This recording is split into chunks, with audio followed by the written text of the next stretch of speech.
urban birdwatching doesn't normally require stadium seating, but that changes on September evenings in Portland.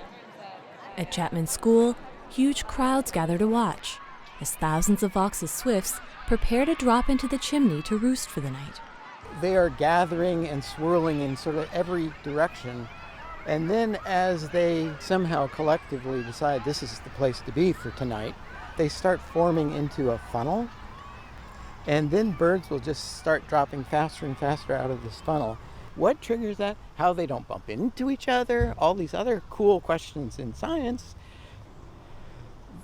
It's just an amazing phenomenon. It's dramatic.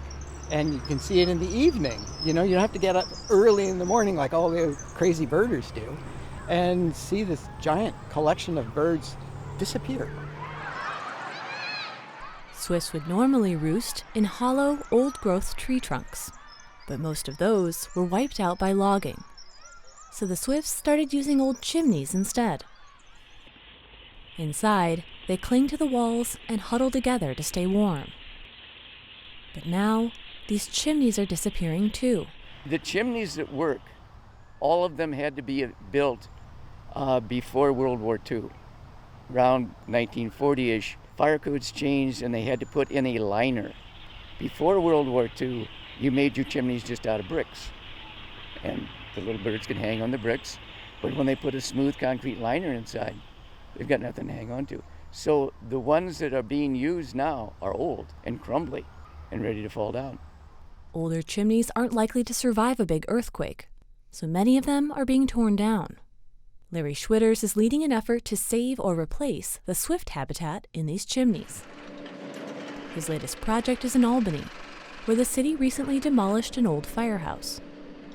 It doesn't look like it has much of a chimney, but nearly 20,000 swifts were known to roost there in the spring. Where will they go now? Schwitters is hoping they'll fly a few blocks farther, to a new chimney he's building just for them. A dedicated Vaux swift roost made this way has never been done before.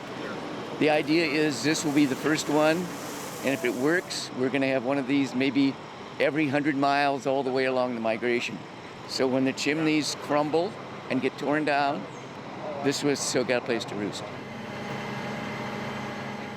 The concrete cylinder is made up of thick pipe sections. This is like a Tinker Toy project. This is Legos all over again for big boys. I think there's half a dozen pieces of concrete stacked one upon another. It's designed to function just like an old brick chimney.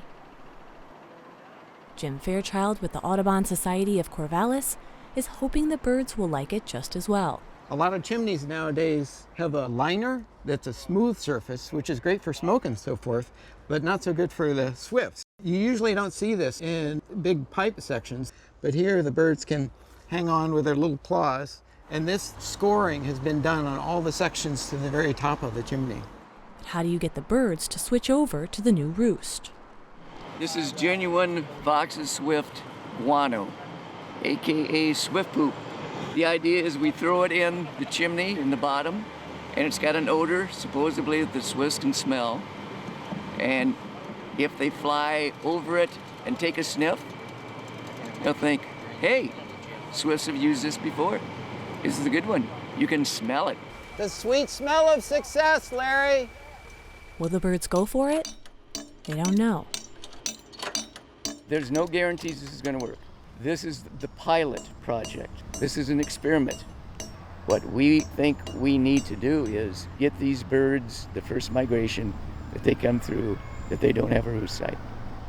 That's why we're in a hurry. For weeks after the chimney's complete, they watch the sky at dusk and wait. Now where are they? So far, the birds have flown by the new chimney, but they haven't gone in yet. Well, this is maybe the 11th or 12th day of monitoring the use of the tower here, seeing if any swifts are coming in, and so far nobody's investigated it that we've seen. A lot of the swifts are hanging around above the fire station. Sometimes they will drift this way, we'll see them over the parking lot. They haven't abandoned the demolished fire station roost, they're still looking around. When the birds are in view, They have a trick to lure them in. So now there's about 30, 35 birds over there. So I'm gonna go ahead and turn on the broadcaster. We have half a dozen tracks, and let's turn up the sound. The broadcaster is just sending out swift calls, and the idea is, where's these other swifts? Birds are often communicating with each other, and we're guessing that those birds checking out the old fire station are maybe wandering over here to see who's here. Without the fire station chimney, it's unclear where the swifts will go to roost. But they're not coming here. At least, not tonight. Fairchild says he's prepared to wait. Our guess is it'd probably be several years before we have any idea if this is working or not. And we'll probably have to give it half a dozen years to really start getting a handle on it. It could be a perfect design for them, but it's something that's hard to gauge. Every year, the birds migrate south in the fall, and they come back in the spring. Eventually, he hopes to see a display just like the one at Chapman School, with thousands of birds stopping in for a good night's rest.